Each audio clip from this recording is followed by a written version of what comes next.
Good morning students. Class 8 में हिंदी वाटिका में part 12 अटूट बंधन का आज हम व्याख्यात्मक अध्ययन करेंगे। सबसे पहले हम समझेंगे कि अटूट बंधन किस किस के बीच है। राणा सांगा की पत्नी कर्मवती अपने मेवाड़ की रक्षा के लिए, जब राणा सांगा का स्वर्गवास हो गया था यानी निधन हो गया था, तब मेवाड़ पर गुजरात के कुछ शासक ने गुजरात के जो शासक बहादुर शाह जफर ने आक्रमण कर दिया था। तो रानी कर्मवती हुमायूं को राखी भेजकर अपने राखी के लिए बुलाती है। राखी भेजकर जो हुमायूं है अपने इस अटूट बंधन को कर्मवती के साथ निभाता है। तो ये अटूट बंधन रानी कर्मवती और हुमायूं के बीच का है। तो आइए इस पाठ अटूट बंधन का आज हम व्याख्यात्मक अध्ययन करते हैं। सबसे पहले हम इसमें पात्र समझेंगे। पात्र कौन कौन है? रानी कर्मवती, बाघ सिंह, जवार भाई, हुमायूं, सैनिक, सेनापति, दूत। जैसे कि मैंने बताया, मेवाड़ के राजा राणा सांगा का स्वर्गवास हो गया था। अब मेवाड़ पर गुजरात के जो बहादुर शाह जफर ने आक्रमण कर दिया था। रानी कर्मवती अपनी शासन की रक्षा के लिए हुमायूं को राखी भेजती है। तो आइए इसी पाठ का हम आगे का अध्ययन करते हैं। राजस्थान के दक्षिण मध्य स्थित एक रियासत थी और उस रियासत का नाम था मेवाड़। राणा सांगा मेवाड़ के बहुत साहसी और पराक्रमी राजा थे। कहाँ के राजा थे? राजस्थान के। बाबर के साथ राणा सांगा का एक युद्ध हुआ था जिसे खानवा का युद्ध कहते हैं। किस किस के बीच हुआ युद्ध? बाबर और राणा सांगा के। इस युद्ध को खानवा का युद्ध कहते हैं। युद्ध में राणा सांगा को गहरे घाव लगे, फिर वे मरते दम तक वीरता से युद्ध करते रहे। रानी कर्मवती राणा सांगा की पत्नी थी। वे अत्यंत साहसी और बुद्धिमती थी। उस समय आपसी वैमनस्य के कारण सामंत नाराज थे। रानी कर्मवती ने अपनी सूझबूझ का परिचय देते हुए सभी सामंतों को अपने पक्ष में कर लिया। अब ये इसको नाटक के रूप में प्रस्तुत किया गया है। सबसे पहले दृश्य 1 में बाघ सिंह और रानी कर्मवती का संवाद है। इस चित्र के आधार पर ये रानी कर्मवती और ये बाघ सिंह रानी कर्मवती के पास आते हैं। कहते हैं एक बुरी सूचना है। रानी कर्मवती पूछती है क्या बात बाघ सिंह?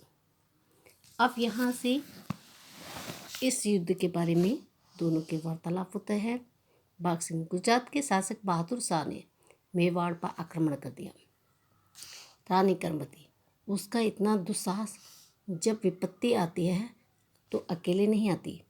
मेरे स्वामी के रहते मेवाड़ की ओर आंख उठाकर देखने का साहस किसी में नहीं हुआ था। आज चींटियों के भी पर निकल आए।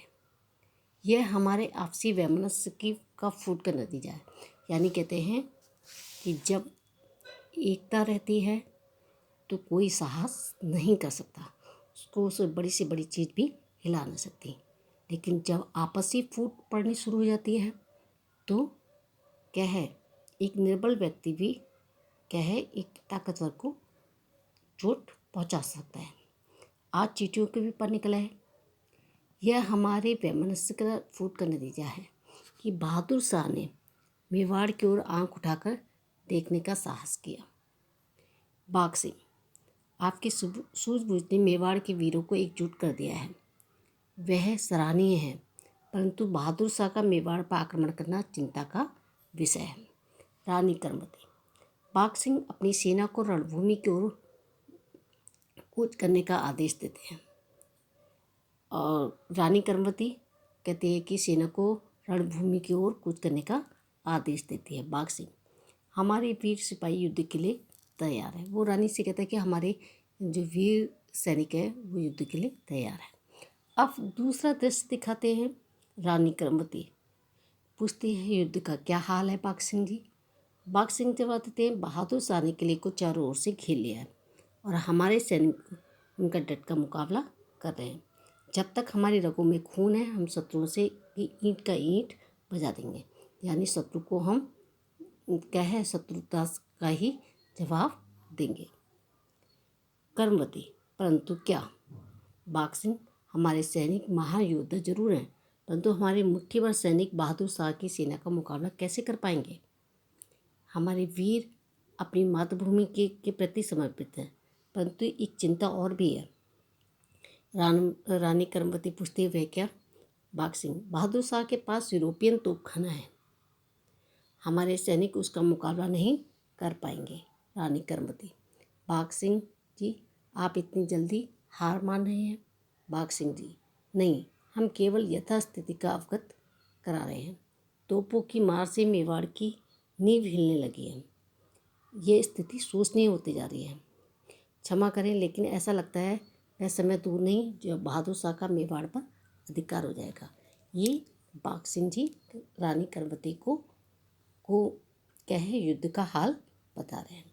जवाहर भाई, अब हमारे पास एक ही रास्ता रह जाता है कि हम जौहर कर लें, यानी आग में हम सब लोग मिलकर जल जाएं।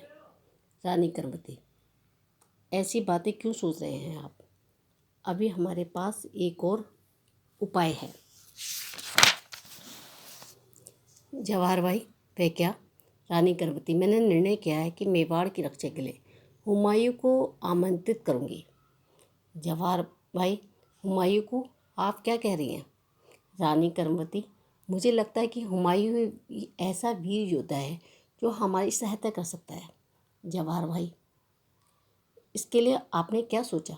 रानी कर्मवती कहती है मैंने सोचा कि हुमायूं को रक्षा सूत्र भेजूंगी, यानी राखी। जवाहर भाई, आप सोचती आपका भेजा रक्षा सूत्र वह स्वीकार करेगा। रानी कर्मवती कहती है निश्चय ही उस रिश्ते के महत्व का पता है। वह जानता है कि इस रक्षा सूत्र का क्या महत्व है। ये मात्र धागे का नहीं बल्कि एक यह है अटूट बंधन है जिसमें वह बंधने को स्वयं भाग्यशाली मानता है।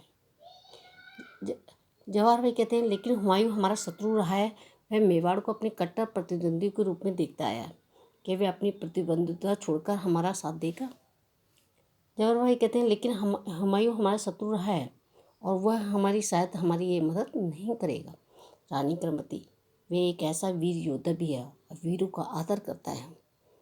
जवाहर भाई कहते हैं लेकिन हुमायूं इस समय राज्य विस्तार में व्यस्त है, यानी वो अपनी राज्य की सीमा को बढ़ाने में लगा हुआ है। ऐसी स्थिति में वह हमारी क्यों मदद करेगा। और रानी कर्मवती कहती हैं मन की पुकार सुनकर कोई रुक नहीं पाता। भाई अपनी बहन की पुकार सुनकर निश्चित ही दौड़ा चला आता है।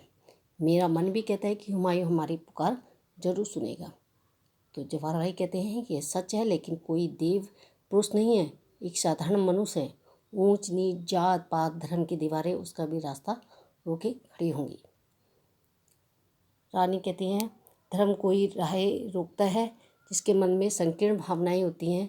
धर्म तो व्यापक है, वह घृणा नहीं है बल्कि प्रेम और मेल कराना सिखाता है।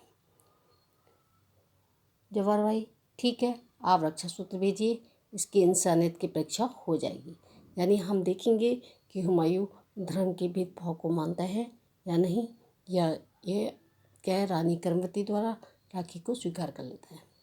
रानी कर्मवती, बाघ सिंह जी तुरंत हुमायूं को रक्षा सूत्र के साथ ये संदेश भिजवाने का प्रबंध कीजिए। रानी कर्मवती उन्हें अपना भाई मानते हुए रक्षा सूत्र भेजती हैं। मेवाड़ की रक्षा के लिए उनकी सहायता चाहती है। जवाहर भाई, आप एक बार विचार फिर जवाहर भाई कहते हैं आप एक रानी से कि एक बार आप और विचार कर लीजिए। रानी कहती हैं अब मुझे विचार नहीं करना, मुझे विश्वास है कि हुमायूं मेरे इस रक्षा सूत्र को ज़रूर स्वीकार करेंगे।